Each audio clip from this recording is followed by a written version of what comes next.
So first, excuse me guys if I get a bit nervous. It's the first time I'm presenting something to really anyone. So just bear with me. For a second, I really appreciate you doing this because when I get qualified, or before I got qualified, I read this book. It says personal training or personal trainer. I learn it, I memorize it, I pass the exams, I get a job in the gym, I get eventually a bunch of clients, and I don't necessarily help all of them because they would come to me and says, oh, I have a pain, I have a really tight calves, I have a really tight hamstrings, and I didn't really know any better than I eventually stretched it out, right? Because that's what we do. Something feels stiff, we stretch it out. It wasn't up till later then I realized that or I started looking into it and being more interested because I wanted to help people, because eventually I would be getting calls or messages after the session saying, yeah, it was okay for a few hours, but it's hurting even more, my lower back is acting now, and I just have to start looking more into it. So the today presentation is eventually about the simple mechanical low back pain and my understanding about it. So probably about the facts. Low back pain is the fifth most common reasons for physicians visit, which affects nearly 60 to 80% of the population through their lifetime. There will be approximately 8 out of 10 people will be experiencing a low back pain at some point in their life. And it's also the leading cause of disability in men over 45 years old. We can ask, what's causing the low back pain? And we can just think, what the fuck? You don't really know. There is a few reasons why this can happen. I will discuss a few of them. But obviously the pain generator is usually unknown in 85% of population. We simply we don't know what's happening, why the pain is caused. There can be some mechanical disturbances of musculoskeletal system, when some muscles pulling more and some muscles are a bit too loosened, which creates a discomfort. There is less than 1% will be due to serious spinal disease, and there will be less than 5% due to the nerve root pain. Yeah? So, low back pain definition. There are different definitions of low back pain depending on the source we're looking at. According to the European guidelines for prevention of low back pain is defined as a pain and discomfort localized below the costa margin and above the inferior gluteal folds, with or without the leg pain. Another definition could be pain in the lower back area that can relate to problems with the lumbar spine, the discs between the vertebrae, ligaments around the spine and the disc, the spinal cord and nerves, muscles of the low back, internal organs of the pelvis and abdomen, or the skin covering the lumbar area. That can all relate to the low back pain. What are the types of low back pain? Again, if you want to interact with me, asking questions, please do so. Sciatic low back pain, for example. That would be one of them. That's actually a very common one, I would say. That would be right. Why would be this pain? How is caused the sciatica? Say that again. How it's caused the sciatica? I think it's something going up on the vertebrae touching the nerve. It's basically irritation of the nerve. Yeah. So eventually, I hope I now get your approval, Fred.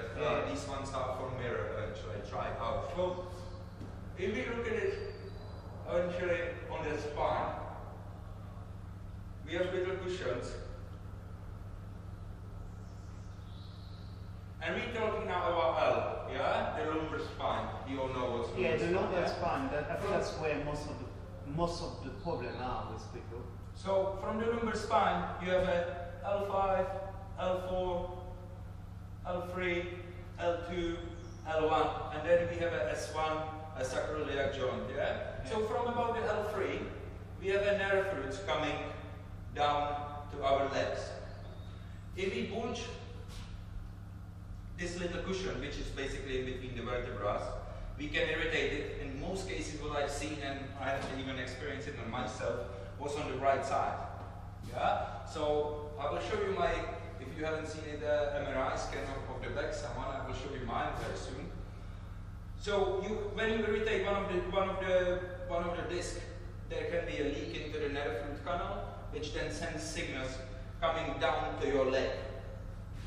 You might feel a very tightness through the hamstrings, then eventually the calf, and it can come up to the heel.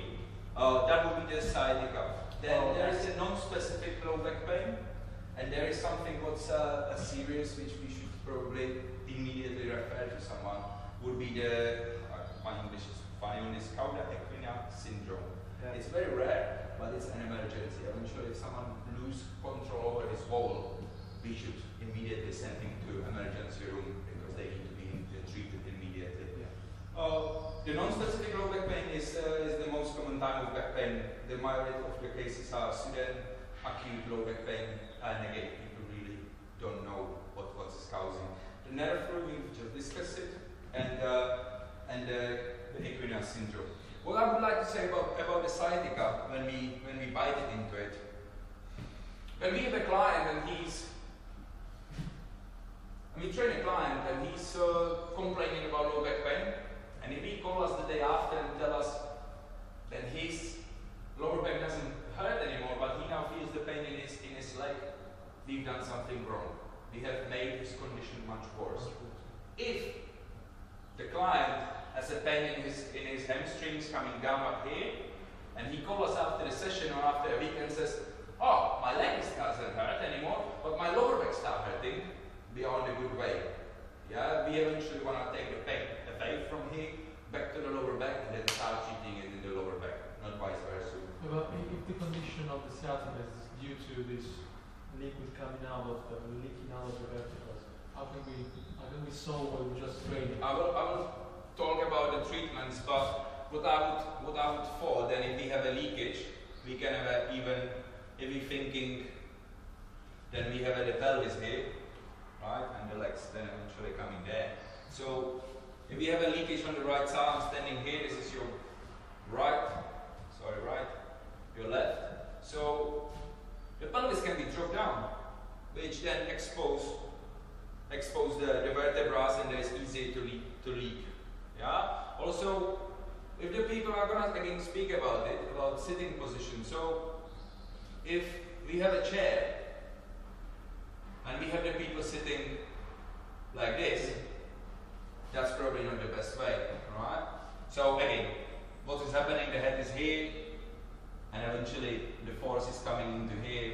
Again, it's exposed to the injury. I think his question is, if there is a leakage between the vertebrae, what do we do? Well, because if there is a leakage, I understand. Well, we obviously can't do anything really about it because we're not doctors. We're not gonna make any surgery or anything. What we can make sure is then we make his muscles surrounding the hip area strong enough and balanced, and in most cases, this will come back. The body will always heal eventually on its own. I got myself to the point when I couldn't sit for 10 minutes on the train because I just was having sciatica as hell because I wasn't careful about myself. It was after my car accident, but I will eventually hopefully get there. What we can do is to make sure that they look after their posture, then they walk, and then also that they're using their arms. Most people just simply don't using their arms, and the fact that if you have a six pack, it doesn't mean that you have a functional arms. When you say they don't use their abs, you mean okay, they don't use their core. Yeah, exactly. So let's say we're gonna get someone to squat, right? So we're gonna make sure that he's not doing this and that. But when we have a client squatting down and we can see how the belly is coming out, we know very well, or we should realize, that he has no engagement here. Then everything is going through the back. So we eventually want to think and teach the clients to draw the lower abdominal up, relax the upper back, relax the shoulders, squeeze the forehead area, and then eventually squat down. Keep drawing in. That obviously doesn't apply just to squats. That applies to running. If we see them they're running and they're pushing out, they don't use the abs. Yeah. Everything is being taken by their lower back eventually. So about using the abs, as we have the spine is eventually C, right? So if we have a belly from this side, and we do this, we can't create any tension. We can't create any tension. What we are looking for would be eventually 2C against each other.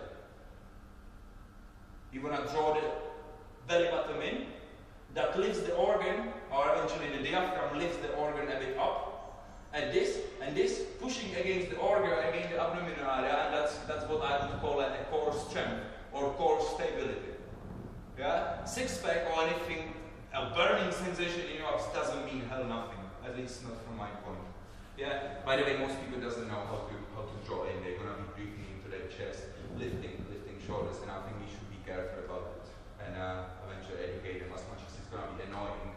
Yeah, I think that's a very good explanation. I think this diagram you put there, and I think the big thing with what we do, it's all about educating people, and I think as PT, that's probably one of the big things we just don't do enough.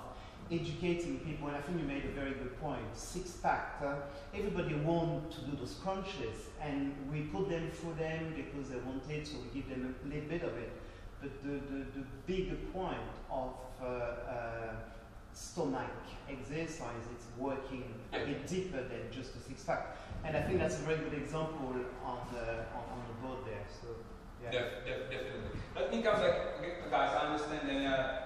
You are busy, I'm going to try to keep it to a minimum. By the way, about the clients, I strongly believe that if we speak to our clients and treat them as a kid, or in general, if we treat someone as a kid, they're going to respond as a kid. For my opinion, it's their response eventually. Yeah, and in the first 5 to 10 sessions, we have the time, especially when they are fresh and never had any training before, we have the time to make the biggest impact on them. And explain them, listen, take it a bit slowly for the 5-10 session, let the body pick up, let the muscle to get used to that force, so they're kicking up later on. Anyway, I'm gonna skip to the low back pain categorization. So the acute low back pain is an episode of low back pain for less than 6 weeks. Yeah? Subacute low back pain is anywhere between 6 to 12 weeks, and chronic low back pain would be for 12 weeks or more. Yeah? Low back pain treatment, what can we do for the clients? I would assume then if something happens, the client goes, oh, I just pull my back, tell them, okay, go to the bed, take it for 1-2 days. Yes and no. The bed rest can help for 1 day, anything longer it's going to make it usually worse. Yeah, because the muscles actually get weaker. It usually makes the thing worse. So I think 1 to 2 days of bed rest might be a good approach. More than that, few days of rest can lead to a weakening of the muscle, and weak muscles have to struggle to adequately support the spine. Patients who do not regularly exercise to build strength and flexibility are more likely to experience recurrent or prolonged lower back pain. There are obviously some medication you can offer the clients, not us, but obviously the doctors. There will be anti-inflammatory, strong painkillers, and muscle relaxants. Make sure that when the client tells you that they have a low back pain, they're being treated for it, please see the information what they are taking. Yeah, because it can affect your session. He might not feel it, he might have a heart rate or lower, he might be feeling sleepy. Be careful, because accidents will happen, and we know that sometimes when we take a sleeping pill or when we fly, you're not in it. So the side of the doctor and clinical staff, that's one thing. So I will talk about that's the next slide. The next, exercise for low back pain. Yeah, exercise is eventually the key element of almost any lower back pain. Pain treatment. Typically, an exercise program will be developed and taught by spine health professionals such as physical therapist, chiropractor, or psychiatrist, and will include 3 components. Aerobic physiatrist. Sorry, physiatrist. What can we do to help? What can we do to help clients with lower back pain? I think the first, we should make them aware about posture. We need to talk to them about posture, and it's not just about posture when we are in the gym, because we just don't have enough impact on the clients. Even they train 3 times a week, that's 3 hours, and they have 7 times 24 hours in a week. So if we trying to make them the best day and then they're screwing themselves outside, it's not gonna lead to anything. Yeah, they need to make sure and they're doing it even when we are outside. We need to encourage them to stay active. We need to stretch and strengthen the right muscle. There isn't one approach which would be suitable for everyone. I think we need to explain them what is happening, because most people will think that something wrong is with their back. They will think that something is bad, and I did the same. That's the reason why I paid for a private MRI scan, because I was thinking something must be wrong, and something was wrong, but it wasn't my back who was causing it. It was my disbalances which were causing it. Yeah. We need to make sure that exercise form is kept to high level. Focusing on the right engagement of the right muscle is detrimental to our success. So how do you assess clients with lower back pain, and what would be? That will be next slide. Okay. No worries. We need to cue them on the right lifting position, cue them on the sleeping position, maybe pillow under the knee would help to ease the pain of lower back pain. Anyone has idea why? Because it tilts the pelvis, the lower back has time to relax, it comes more flat, we feel it, the knees up. Yeah? So, personal trainer treatment to lower back pain. From my perspective, there are just two causes which we as a fitness professionals can treat and help with. It's the posture and eventually the imbalances in between the muscles in the hip region. The wrong posture, eventually seated one, would be then we need to teach them how to sit in front of them. Yeah, in front of the PC, and eventually how to ergonomically set up. But we need to take this away from the office and cue them, then it's everywhere. It's how they sit in the bus, how they drive their car, how they ride their bikes, motorbikes, how they play with their kids, or how they sit in the sofa. I think it's not just, listen, when you are in your office, make sure do regular breaks, fair enough, but again, it needs to be done outside of the office as well. That's probably about the posture. And then muscle imbalances around the hip region. Again, listen guys, this one is my understanding of the lower back pain. So I dare to say that we can categorize people in the three posture categories. Pink Panthers, Donald Duck. I told you about it before, and yes, it's a Donald Duck. I called one of the person Donald Duck, which are anterior pelvic tilt. So the person would eventually have probably a tight quads, or it can be a genetically, but they would seem like Donald Duck-ish, right? They're gonna have the butt sticking up, chest up, protruded belly, yeah. And that's how they're gonna be walking. Yeah? So then we have a pink panther. I call them a pink panther. I got a posterior pelvic tilt. So that would be eventually people who has a tight hamstrings and really tight abs, and then you can see that there is no back, no ass. Yeah, eventually pink panther. At least that's what mine. And there are obviously Supermans are everything balancing good. As much as I like Superman, we will be talking about the other two today. So Donald Duck.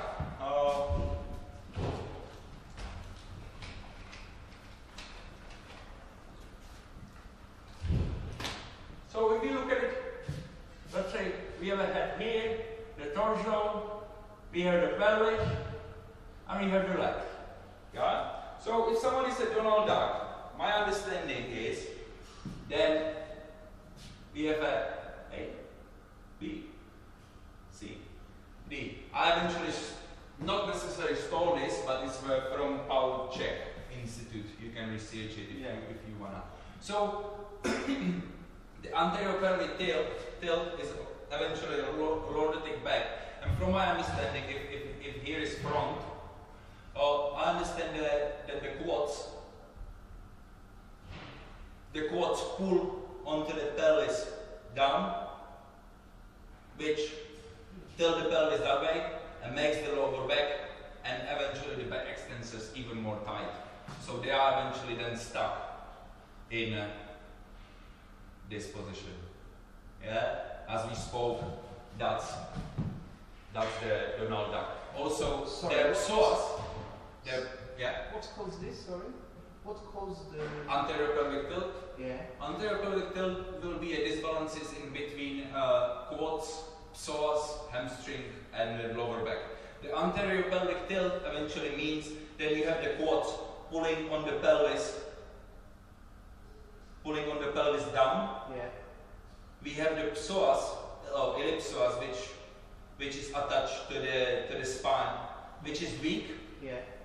So he will be protruded, and then eventually we have a spinal extensors, because when we pulling this one up, we pushing the butt up, and all this becoming very tight. Yeah. And most physicians and most people, and the same as I did, I was thinking, hell yeah, I understand my lower back is weak, and so I went to the gym and I was doing shitloads of hyperextension. Did it help? No, not really. So what you should be doing in this, when you found people with anterior pelvic tilt, you can examine it, and you found the PSIs, that's the 2 points on the back of your body. Then you found the let's say the front of the hip of the pelvis, and then you see it. Yeah. So if you see that the person is like this, you will see that this is too much anterior pelvic tilt. Everyone's gonna have a bit of anterior pelvic tilt. Yeah, it's not about trying to keep a neutral spine all along from Exactly, but neutral spine, we need to realize that we are just piece of bones and skin. Without muscle, we don't even have an everyday shape, and we can't really even walk properly. So if we have a disbalances in between the muscles of the hip region, that's going to put us into the anterior pelvic tilt. Let me talk about tight quads and tight ellipsoas. It makes you. From my no. So if you have a quad, okay. So you've got tight glute, Listen. tight hamstring. So if my quads are tight, it's gonna pull my pelvis down, which naturally is gonna stretch my abs, because the abs obviously are not strong enough to keep the pelvis up. So I will talk about it in the next slide, please. So basically, anterior pelvic tilt potentially leads to lower back pain, hip pain because of the rotated femur, knee pain, and flat feet. Further up the body, anterior pelvic tilt will get you a stronger curvature of the thoracic spine, because otherwise you will be leaning backwards all the time. That oversized kyphosis will put you at risk for neck pain, shoulder pain, headaches, and many other fun adventures. In other words, you don't want excessive anterior pelvic tilt. The muscles which we tighten in anterior pelvic tilt would be hip flexors and quadriceps erectors. The loose and weak muscles would be glute, they would be weak. 85% of people has a weak glute, because we sit all the time, it becomes inactive. We need to make sure that their butt supports. Lower abs will be tight, weak and loose, and their hamstrings will be weak and loose, because they need to stretch. Yeah? Also, that might be a reason why certain people will come to you and say, oh, my hamstrings are really tight. But the hamstring actually act in this situation as a brake. Your own body is protecting you because your quads pulls you that way. The hamstring is trying to tighten up because they want to eventually pull you into the back. And that's what I said from the beginning. Then I didn't necessarily help many people in the beginning, because all what I saw was tight hamstrings. And so I was doing 1,000 of stretches for hamstrings, and it didn't help for one day. But then it became bad again. I actually made their position worse by stretching the wrong muscles. So what did you do? Oh, as I said in the first year, I didn't really help them, because I didn't know what was happening. So I did what I thought I would do the best. Yeah. Oh, I thought I did the best by stretching. And then I would start thinking of it, and I never wanted to be called a personal trainer, because everyone can become a personal trainer in eventually 2 months in this country. So I always seek to go further and further.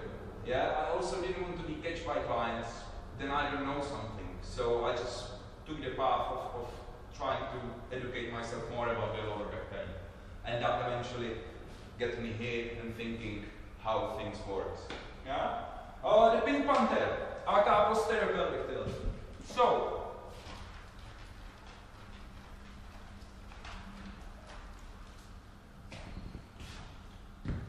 again, we have the spine, we have the hips, and we have the legs. So posterior pelvic tilt would eventually mean that we have a really strong ellipsoas pulling on the pelvis up, and eventually really tight hamstrings pulling on that quads up. Yeah, so again, this is front. Yeah, front. Oh, let's call it anterior side and posterior side of the body. So obviously, if we have a really strong abs, they pull the pelvis up. The tight hamstrings eventually pull the pelvis down from the bottom. Your quads becoming very much loosen up. They are not strong enough to pull the pelvis back. And eventually also your lower back has to flatten up. Because if I'm pulled into that position, yeah, I lose my ass, I lose everything. Yeah? So flat back, eventually no ass. That's how I would, when I see someone going this way, I can assume that they have a posterior pelvic tilt. I would say that anterior pelvic tilt is more common among people. Yeah, because most people, that's what we do. Yeah. We sit, the quads is tight, they stand up. And when obviously when it's become tight, you stand up. I can't stand up anymore because this is all tight. Yeah, so I'm eventually in this position. And posterior pelvic tilt is where the pelvis is rotated backwards from the ideoneutral position. This causes a rounding of the natural curve in the lower back, also referred to as loose of lumbar lordosis. Posterior pelvic tilt is caused by seated jobs, faulty abdominal training, poor muscle balance, poor posture, and pregnancy. Do you think, can I ask a question? Do you think all this muscle tightness that we're discussing about can be solved to any extent with the use of some supplements? Supplements? Like what? No. What do you have in mind when you say supplement? Something that relaxes your So what would muscles. that be? Magnesium, zinc. Magnesium, zinc, people should definitely use. Most of the people is a deficient on magnesium and zinc, and it makes you nice and sleepy. You could take a relaxant, muscle relaxants, but that's again just treating a cause. You're treating, you're treating symptom. You are tight because you have imbalances in between your muscles. So relaxing them will again help you for one day. It's like if you broke up with your girlfriend, you go get drunk, you feel great at night, but the next day morning you feel horrible, even worse. And that would be eventually working with any drugs. I'm not. Yeah, I mean. I'm not a big fan of using. I did so as well at certain points because I had to. I just couldn't keep up. So I did take some diazepam and I took some Xanax, but not on a regular basis. Just when it was really bad. When I would be eventually doing so much hyperextension. Then I think it's long-term prevention, isn't it? Long-term looking after, teaching people to prevent for them to get worse. So it's a bit of a long-term thing, and yeah, I agree with Otto in terms of, cover up a symptom by taking something won't necessarily get you better in 6 months' time, because the problem is still there. I think then from low back pain you can recover very fast if you really paying attention to it. Yeah. When you pay attention, when you walk, when you stand up, when you go wash your kids, when you work, if you pay attention to it and then you eventually work with someone who is not there on their phone and counting your reps eventually, you can create it. Listen, the body always wants to solve itself on its own. And it will eventually always heal. You see people healing, getting back on their feet after tremendous scarring accidents. But we need to get the right impulse. If we're gonna be doing the same shit which gets us into the lower back pain, then we're never gonna get back. If we have a client who has a low back pain and he wants to be smashed, we need to say, well, listen, sorry, no, it's gonna hurt you. And I really believe that happy client and pain-free client, let me say it one more time, a pain-free client is a happy client. Happy client is client who will be coming back because he has no pain, he's just getting better. Yeah? So it's again, actually, if we don't look after the posture, if we don't make sure that the people doing right exercises, it's gonna bite us into the ass because one day they're gonna come and say, oh, listen, this hurts. My back hurts. I need to cancel my session. Yeah? And they're gonna go to somewhere else. They're gonna go to a physiotherapist or a chiropractor, and they're gonna stay with him because he makes them to feel better. maybe. Yeah, so I would make sure that we pay attention. How do people change? And it's from the first session, eventually. At least that's my understanding. And I understand that I'm very much different than you guys are in training a bit. But that's just because I went through that shit. I had all that pain. I had that dropped pelvis. My knee was hurting. My quads were tight as hell. They still are. Yeah, but I don't have a pain anymore. I've learned how to breathe properly, and it took me a good 6 months, 5, to go through it, and it cost me some money as well. But I'm now much more aware. I feel better. I have a better upright posture, and even I don't exercise as we spoke a few minutes before. I'm actually feeling bigger because my muscles are not pulled anymore. So I'm nice and open, and my muscles are working. So yeah, last week I was touching my lower back, and I found muscles I wasn't aware that I had because they were all pulled in. We need to realize that we're standing just because there's the series of muscles pulling against each other. That's the only way how we actually stand. Anyway, the posterior pelvic tilt, the tight and overactive muscles would be hamstrings, the gluteal group, and abdominal muscle.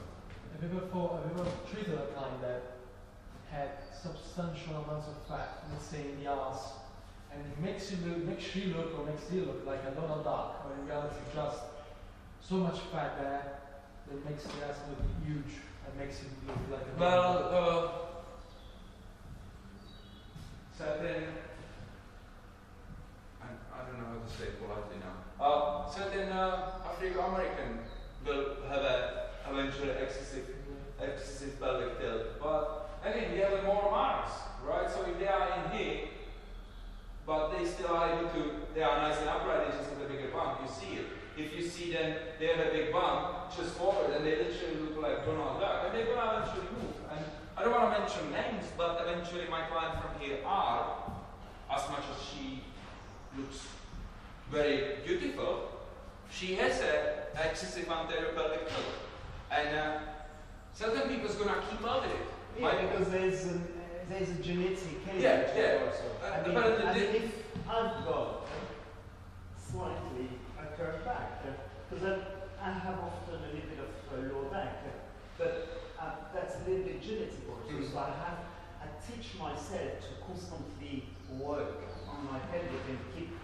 So there's also an element of I think there's and it's all about teaching people and make them understand the posture, as you said. But again, you will have people who are in this position and has no pain, because we need to realize that our body is a compensation machine. It just compensates all over again. Listen, if I have a tight glutes and tight chest, I can come here, but because I ask my body to reach for the bulk, my body's gonna do it by any means. Yeah. Even I'm still basically in the same position. Yeah? So then you get the people who get a bit here and they already hurting. That would be eventually me. And also you have the people who recover very fast. They will not be hurting from session to session. You put them through a hard workout, you expect them to hurt a bit. You don't want it because it's not the mark of a great workout, but you expect them to be a bit sore.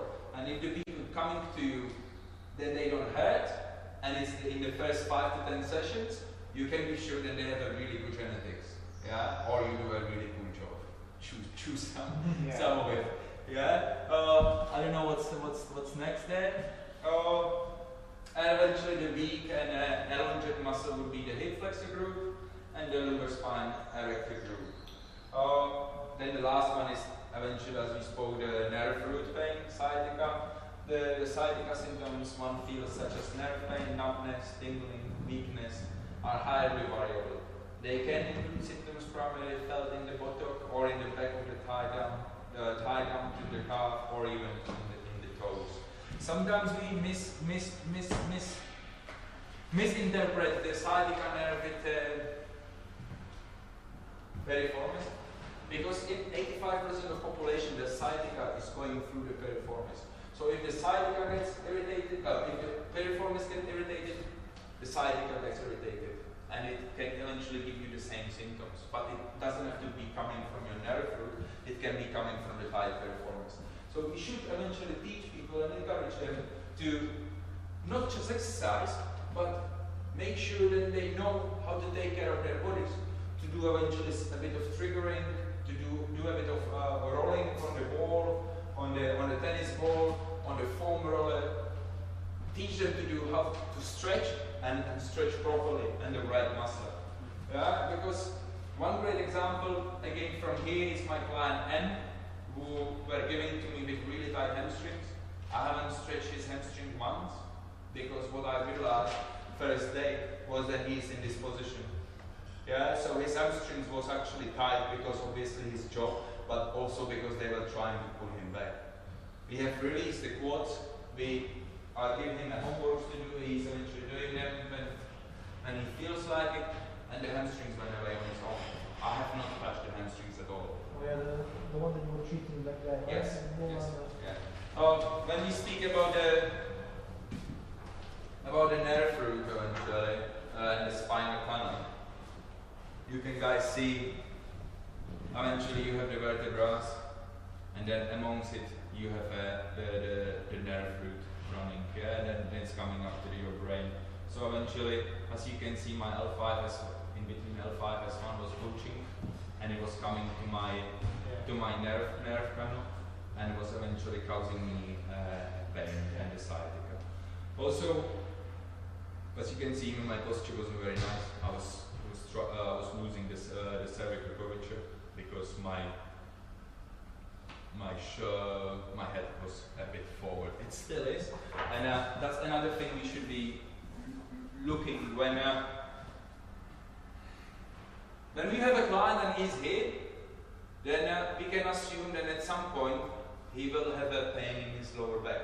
If not in lower back, he will have it in the thoracic area, because if I'm here, my brain is about 10 kg. When I'm here, my head is 25, because it's away from my center of gravity. It's not sitting on top of me, so the force needs to go somewhere. So what do you do then? This one is a bit tricky one. Yeah, it's not easy to repair, and it's not definitely fast to repair. We need to teach them again. Firstly, about the right posture. Well, first we need to get them to trust you. Second, we need to make sure that they're keeping nice posture, and their chest eventually facing up all the time, not down, because that means the rib cage is forward even more. And then we can't really tell them tuck the head or do this and that. That doesn't really work. What we should explain to them is, well, first we need to find out, is your dad looking like this? Is your mom? Did your grandma look like this? We need to find out if it is genetic or if they develop through their bad posture and through their bad life.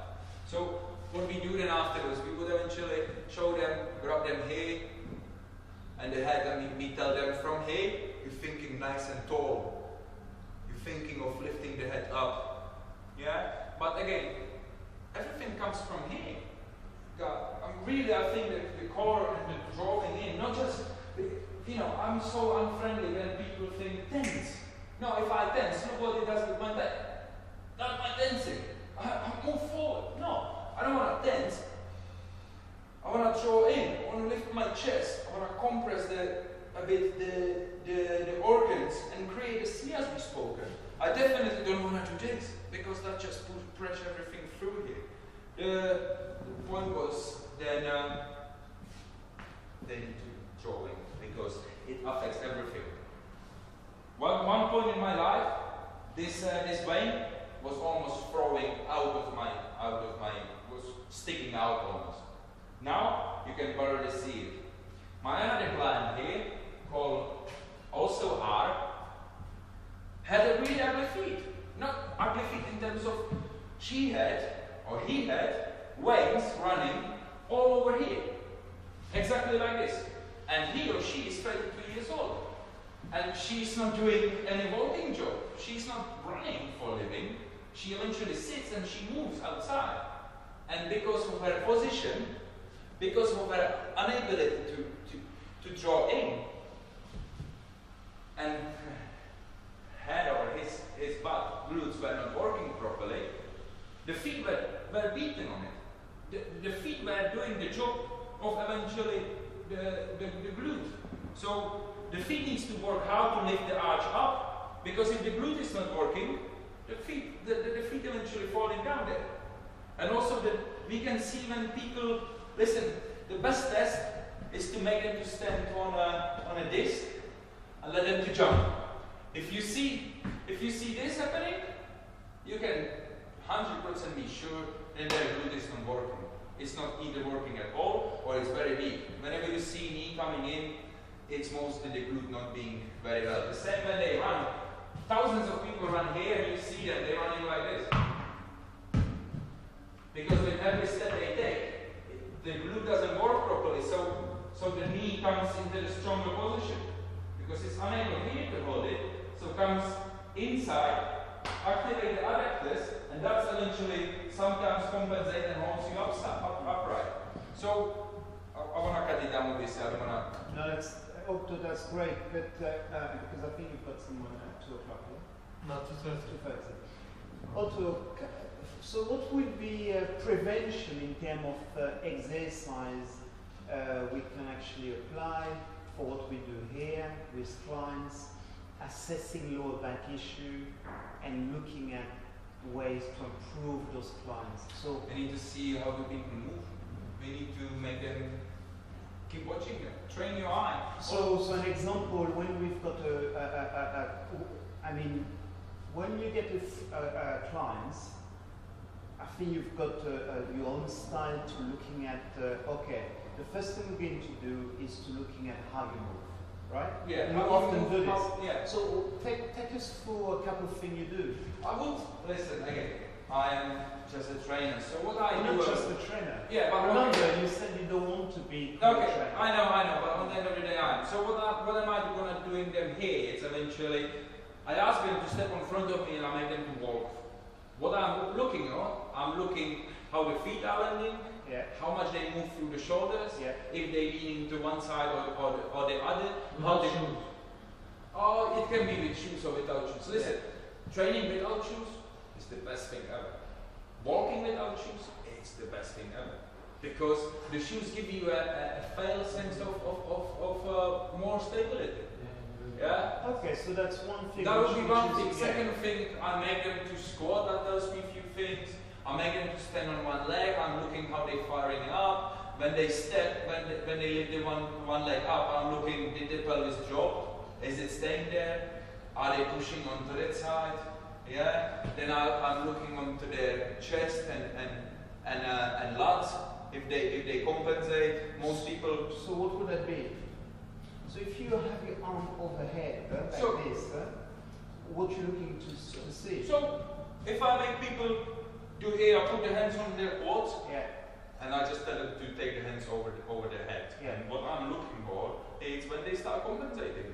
So now again, if I'm standing nice and upright, I'm drawing in, without compensating, I get about here. So show me how someone could compensate, example. So they will come here and then you start seeing scissoring the belly. Okay. They literally, it looks like scissors. Yeah. That's what they're gonna do. They're gonna push their butt forward because that's eventually how they're gonna get back, right? By pushing the butt forward or splitting the abs. And that's again bring us into the issue. When they're splitting this, they have no engagement, they have a compression of the back. You see, there's a compression. So with people like this, I don't do any overhead work, unfortunately. As much as I love overhead presses, and I think everyone should do them, because it's more transferable into their everyday life than doing bench press. Because most likely they will pick up something from the floor, carry it, and put it somewhere, right? Or even with a kit or anything. Yeah. So yeah. Good. So I would still do some shoulder work with them. Like lateral rises, I would take the ball and do this. But again, in here, if they do this, again, we need to realize that anything I'm holding needs to travel back to the ground. And I'm also creating force into something from the ground. Yeah? So just try, when you go train today or tomorrow, go to do your leg press, incline leg press, do it with one leg, and do one rep when you keep the leg elevated, and then do one when you keep the other foot connected to the ground. You're gonna be always stronger if you have a connection to the ground. Same thing with the bench press. If you stay like this, or if you stay with the Which one you prefer? Well, if you have more power, you should be standing with the legs on the ground, and that's it. Otherwise, if you want to just focus on the chest. I can't really, as I showed you today, as a fun. I did bench press last time. I did 3 sessions in October 2016, and my last session from then was 2015. I don't see any point doing much chest, to be honest. Yeah, I see it from the